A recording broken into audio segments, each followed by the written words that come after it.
दोस्तों welcome to money stocks. तो इस वीडियो के अंदर मल्टीपल स्टॉक्स के बारे में हम लोग बात करेंगे।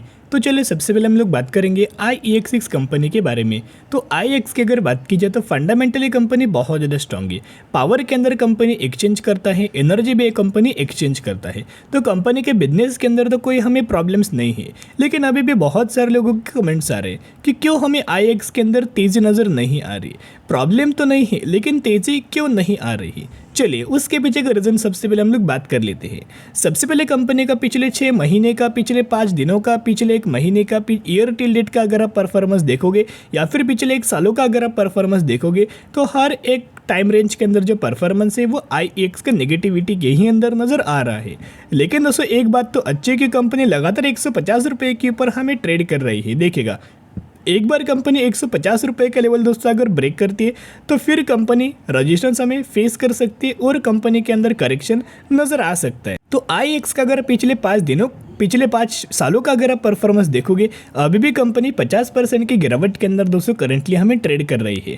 तो एक गिरावट के पीछे का रीज़न क्या है? एक तो आपको बताऊंगा, पहले IEX का कोई हमें कॉम्पिटिटर नहीं था। तो पहले हम ये बोल सकते थे कि कंपनी एक मोनोपोलिक सेगमेंट से कंपनी बिलोंग करती है। मोनोपोली क्या होता है? जो कंपनी का बिजनेस सिर्फ एक ही है। जैसे कि IRCTC का जो बिजनेस है वो एक मोनोपोली बिजनेस है, यानी कि IRCTC जैसे दूसरी कोई भी एक कंपनी नहीं है जो IRCTC जैसा बिजनेस करती हो। लेकिन करंटली दोस्तों हुआ क्या कि IEX का जो कंपनी जो पहले मोनोपोली कैटेगरी से बिलोंग करती थी वो भी मोनोपोली कैटेगरी से बिलोंग नहीं कर रही। एक और कंपनी सिमिलर तरीके से बिजनेस हमें कर रही है।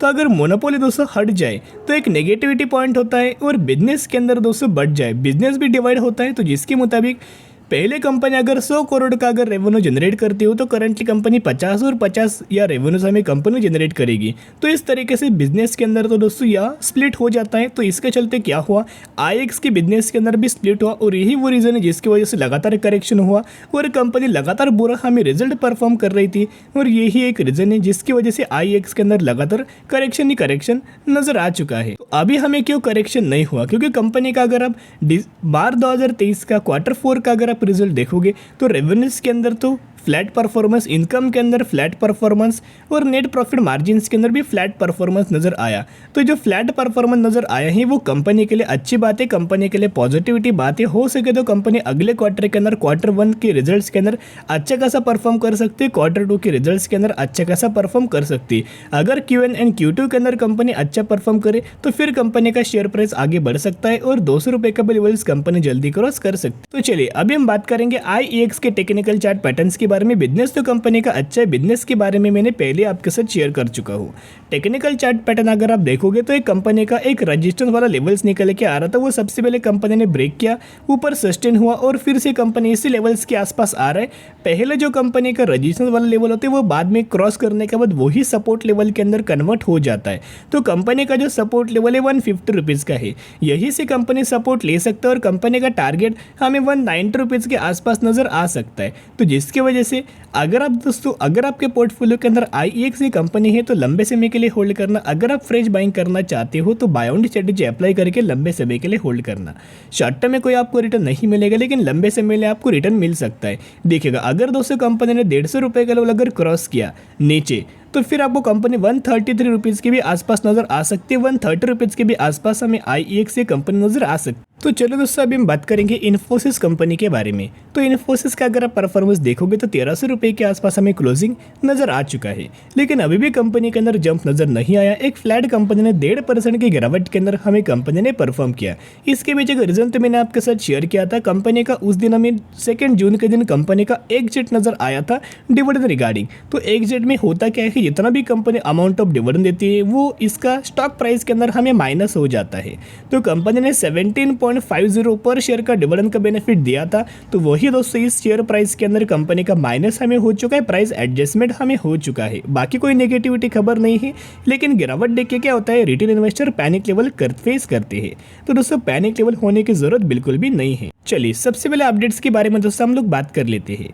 Infosys CEO Salil Parekh salary drop by 21% to 56 crore in financial year 2023। तो दोस्तों बेसिकली हुआ क्या, जो सीईओ है सलील परीख, उनकी सैलरीज के अंदर दोस्तों ड्रॉप हमें नज़र आया 21% से। तो बेसिकली दोस्तों ऐसा होता क्या है, करंटली अगर आप देखोगे कंपनी बुरा फेस हमें फेस कर रहा है। करंटली अगर आप देखोगे ग्लोबल बेसिस के ऊपर ही बहुत ज़्यादा पैनिक लेवल हमें क्रिएट हो रही है। तो यहाँ अगर आप देखा जाए तो हायरिंग ड्रॉप हो रहा है। हायरिंग ड्रॉप हुआ तो वही जो पैसा होगा वो कंपनी के बिजनेस के अंदर काम आएगा, कंपनी के प्रॉफिट्स के अंदर दोस्तों रिकवर करते आएगा, और कंपनी के जो मार्जिन्स के अंदर जो फॉल हमें नज़र आया है उसके अंदर भी रिकवरी के लिए काम आएगा। और सैलरीज भी दोस्तों अगर ये ड्रॉप करे तो उसका जो बेनिफिट हमें कंपनी को लंबे समय के लिए नजर आएगा। इनको कोई शॉर्ट टर्म बेसिस के ऊपर दोस्तों बेनिफिट नहीं आने वाला, जो भी शेयर होल्डर्स होंगे उनको लंबे समय के लिए बेनिफिट आ सकता है। क्योंकि हुआ क्या है, सैलरी ड्रॉप होने का रीजन क्या है, हायरिंग ड्रॉप होने का रीजन क्या है। कोविड में हुआ क्या था कि कोविड में बहुत ज़्यादा वर्क फ्रॉम होम लोग कर रहे थे, 100% वर्क फ्रॉम होम लोग काम हो रहा था। लेकिन दोस्तों उस वर्क फ्रॉम होम के चक्कर में अगर आप देखोगे बहुत सारा काम हमें कंपनी को मिला था, क्लाइंट्स के द्वारा ह्यूज अमाउंट ऑफ काम हमें इन्फोसिस IT सेक्टर की कंपनीज को अंदर मिल चुका था। तो वो काम पूरा करने के लिए एम्प्लॉयज़ बहुत ही कम पड़ रहे थे, तो और ज़्यादा हायरिंग के ऊपर हायरिंग किया, हायरिंग के ऊपर हायरिंग किया। लेकिन करंटली हो क्या रहा है, करंट सिनेरियो अगर आप देखोगे काम तो मिल नहीं रहा, और ऊपर से जितना हमें हायरिंग जो नज़र आया था कोविड के समय का, वो हायरिंग करंटली दोस्तों वो ड्रॉप हो रहा है। क्योंकि काम अगर दोस्तों कंपनी के पास नहीं होगा तो कंपनी फ्री में क्यों पैसा बांटेगी इनके एम्प्लॉयज़ को, तो जिसके द्वारा हायरिंग भी ड्रॉप हो। और लगातार अगर आप ये अपडेट्स देखोगे तो इस तरीके से अपडेट्स में बहुत बार शेयर करता हूँ। करंटली भी एक और अपडेट्स आ चुका है, Infosys reduces average variable pay out for Q4 financial year 2023 to 60%, यानी कि जो वेरिएबल पे आउट की जो अमाउंट है 60% का ड्रॉप नजर आया है। तो ये भी कंपनी के लिए अच्छी बात है, कंपनी के लिए as well as shareholders के लिए भी अच्छी बात है। लेकिन एम्प्लॉयज़ की नेगेटिविटी हमें पॉइंट निकल के आ रहा है। तो इन्फोसिस के अंदर हुआ क्या है, परफॉर्मेंस कंपनी का QoQ बेसिस के ऊपर स्लाइटली हमें फॉल नजर आया है। YoY बेसिस के ऊपर ठीक ठाक तरीके से इन्फोसिस का हमें परफॉर्मेंस निकल के आया है, स्लाइटली मार्जिन के अंदर भी फॉल नजर आ चुका है। तो चलिए शेयर होल्डिंग पैटर्न्स की अगर बात की, जितना हमें इन्फोसिस के अंदर करेक्शन नजर आ रहा है उतना हमें म्यूचुअल फंड्स की भी खरीदारी नजर आई है, और उतना ही अगर आप देखोगे तो FIs के DIs की भी खरीदारी है। FIs अगर आप देखोगे कोई ज़्यादा बाइंग नहीं है, स्लाइटली माल बेचा है, कोई बहुत बड़ा माल नहीं बेचा। DI को अगर आप ऑब्जर्व करेंगे 18.5% का स्टेक था, वो बढ़ा के 32% का स्टेक किया, और करंटली 33.59% का स्टेक हो चुका है। लगातार DIs इन्फोसिस के अंदर माल बाइंग कर रहा है। गवर्नमेंट के अंदर देखोगे तो गवर्नमेंट पहले इन्फोसिस के अंदर इंटरेस्टेड नहीं थे, लेकिन गवर्नमेंट ने 0.19% का स्टेक बाइंग किया, और पब्लिक ने भी अच्छी खासी बाइंग हमें करंटली किया है। लेकिन बाइंग करने से पहले ह्यूज अमाउंट ऑफ सेलिंग किया है, तो सेलिंग के अंदर ही पब्लिक को आप डाल सकते हो, यानी कि पब्लिक ने सेलिंग दोस्तों किया है। जो सेलिंग किया है वही हमें FIs ने और वही हमें DIs ने लगातार बाइंग किया है। तो दोस्तों बेसिकली हुआ क्या था, क्यों हमें कंपनी को पैनिक लेवल फेस करना पड़ रहा है। इसके पीछे का रीजन है US के अंदर जो बैंकिंग फाइनेंशियल सर्विसेज है वहाँ दोस्तों प्रॉब्लम्स नजर आया था। और जो प्रॉब्लम क्यों आया, शॉर्ट टर्म में प्रॉब्लम आया क्योंकि बैंकिंग फाइनेंशियल सर्विसेज के अंदर US के अंदर क्राइसिस नजर आया, और यही सेगमेंट से Infosys maximum amount of revenues हमें जनरेट करता है।